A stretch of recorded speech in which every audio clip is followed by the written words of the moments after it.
Hey everybody, it's Adam Rosante back with another nutrition tip for my good friends at Up to Us Sports. Today's session is all about protein. So, what is protein? Protein is one of three macronutrients that make up the food we eat. The other two are fat and carbohydrate. Protein is an essential macronutrient, meaning that it's a necessary nutrient our bodies need in order to live. Protein is made up of amino acids, which are the building blocks for most of the stuff in our bodies. It makes up the majority of our organs, our muscles, our hormones, our enzymes, our immune chemicals, our hair, nails, and skin. You need it to maintain and repair tissues, and children need it to grow. There's also been research to show that it may help to lower blood pressure and fight diabetes. Of all the macronutrients, carbs and fats being the other two, protein tends to be more filling. It's also the only macronutrient that can build and maintain muscle.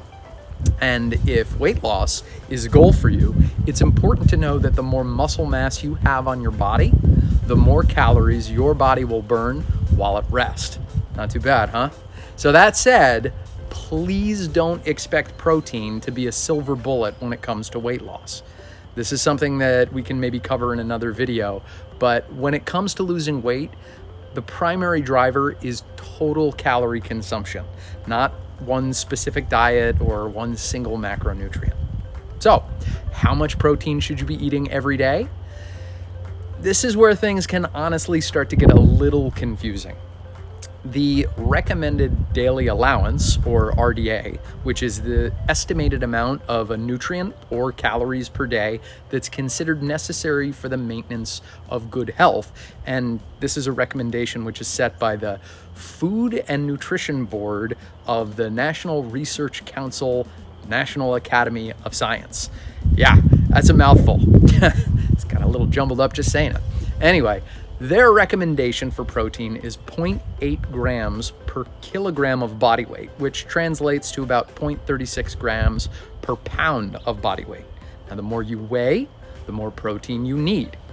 Now, keep in mind that the RDAs were originally developed as a way to prevent malnutrition.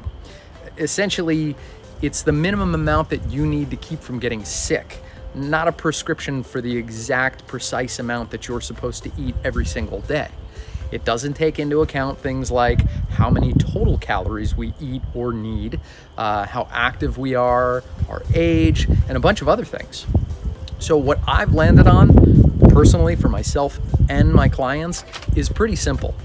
For healthy individuals, I recommend a bare minimum of 0.7 grams to a maximum of 1.5 grams per pound of body weight every day. It's a spread, right? And that gives you plenty of leeway based on your activity level, your age, etc. And if you land a little lower or a little higher on that spread on any given day, it's not going to hurt you. Personally, I tend to land right around 1 gram per pound of body weight every day. And that's not because there's anything really magical about that number. I've just found over time that I personally tend to feel and perform my best when I'm eating that much protein. So, how do you know if you're getting enough? What's the best way to track this? So there are two ways to do this, and they both work really well. It just comes down to personal preference. The first is to use an app like MyFitnessPal, and you use it to input the foods that you're eating and track your macronutrients. You would enter your age, your height, your weight, your biological gender, and your normal daily activity level. And they use all that info to determine the calories required just to maintain your current weight. Then you set a goal of whether you want to lose, gain, or maintain that current weight, and they'll figure out what your daily calories and nutrient goals are. After that, you input your food that you're eating throughout the day, and it just tracks you along the way. It makes a really complicated process incredibly simple. And it's particularly good if you're someone who really likes to collect and track data. But that said, it is not for everyone. Some people, that may drive them crazy. The other method that I recommend is a really simple hand measurement system, and it has worked for legitimately thousands of people, probably more at this point. So here's how this works. If you're someone who just wants to be healthy and fit, aim to have a serving of protein 3 to 4 times per day. Based on your biological sex, men should aim to have 2 palm-sized portions of protein at each of those meals, and women should aim to have 1 palm-sized portion of protein at each of those meals.